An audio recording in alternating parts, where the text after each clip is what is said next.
Chapter 6 Sneak Attack.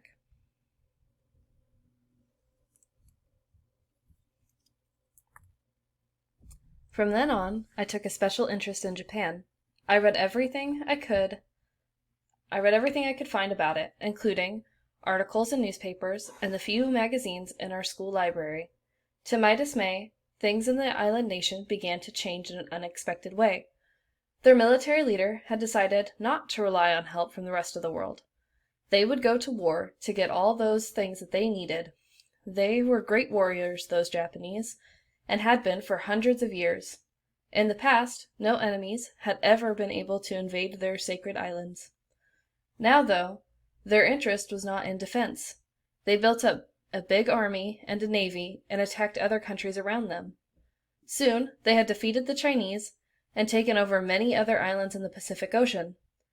They said it was their divine destiny. The whole Pacific Ocean was meant to be theirs alone. On the other side of the world, in Europe, the Germans were saying similar things. It was Germany's destiny to rule over their part of the world. They too went to war and conquered other nations around them. They formed an alliance with the Japanese. Many people in America were now worried. They feared that the time might come when America would have to go again over to Europe and fight as they had done in my grandparents' time during World War I. And America had soldiers and sailors in the Pacific Ocean, in the Philippine Islands, and the islands of Hawaii. They might soon have to defend themselves from the Japanese. For most Navajo, though, the possibility of war was very far away. Caring for their herds and trying to make ends meet was all they had time to think about. But our Navajo Tribal Council passed a special resolution in June of 1940. I liked their words so much I made copies on pieces of paper to carry with me in my wallet. I've kept those strong words all these years, though I have had to recopy them several times when the paper they were written on grew worn from being folded and unfolded, or when it was soaked by the salt water as we landed on those beaches. It is often that way, you know. Strong words outlast the paper they are written upon.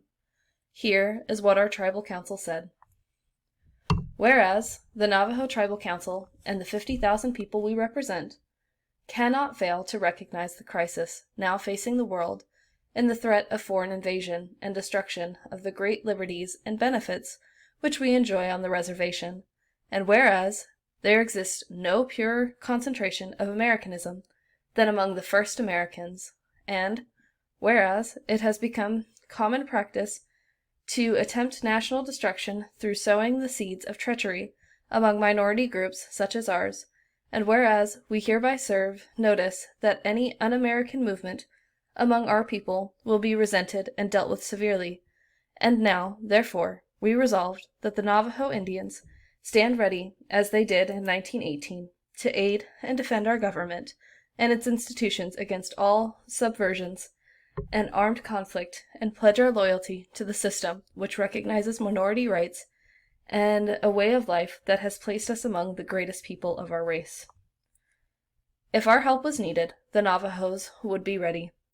But when the attack finally happened, it seemed that no one was ready. It was December 7th of 1941, a Sunday. I will never forget. Bright, light autumn sun was shining through the windows of our dormitory, but there was no sun in my heart. In the other corner of the room, several of my friends were laughing and talking, but I was in no mood for anything but silence. I was still smarting from what had happened to me 2 days before. I was so embarrassed, although, as I have explained, I tried to be careful when I spoke our sacred language. That Friday I had been caught. Mr. Straight overheard me greeting one of my friends in Navajo, when I thought no teachers were around. It didn't matter that I could now speak English, as well as any Billiganan. It didn't matter how good my grades had been in all of my classes. By speaking one word of our sacred language, I had just proved to my teacher that I was as hopeless as the rest of my people. Do you want to be as ignorant and useless, savage, Bigay? Mr. Straight had said in a disappointed voice. looking down at me over the top of his glasses. "You must always speak English. Navajo is no good at all." Then he had placed me in front of the whole class, with a dunce cap on my head. That Sunday, as I sat by the window in the dormitory living room, I had my hand on my head, remembering how the dunce cap felt and how foolish I must have looked to everyone, even though my classmates had all politely averted their eyes from me while I was up there. I was both angry and sad. Would the Billigans never respect me because I was Navajo? Did I really have to give up everything Navajo to succeed in the modern world? Suddenly, Tommy Nez came running into the dormitory living room. "We've been attacked!" he shouted. "It was on the school radio!" Some of us looked out the windows to see if the enemy were close by.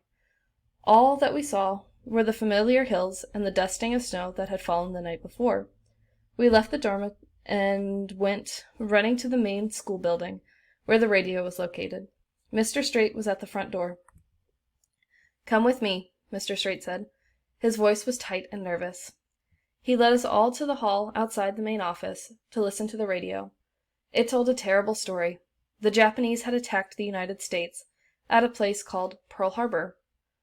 Most, if not all, of our planes and boats were destroyed. Many people died. We turned to our teacher, but he looked as confused as we felt. No one seemed to know what to say. "Perhaps those Japanese will attack the Navajo reservation next," Tommy Nez whispered. "Be quiet," Mr. Straight snapped, pushing his glasses back up his nose so hard that he knocked them off and had to grab them before they hit the ground. "Everyone back to your dorm!"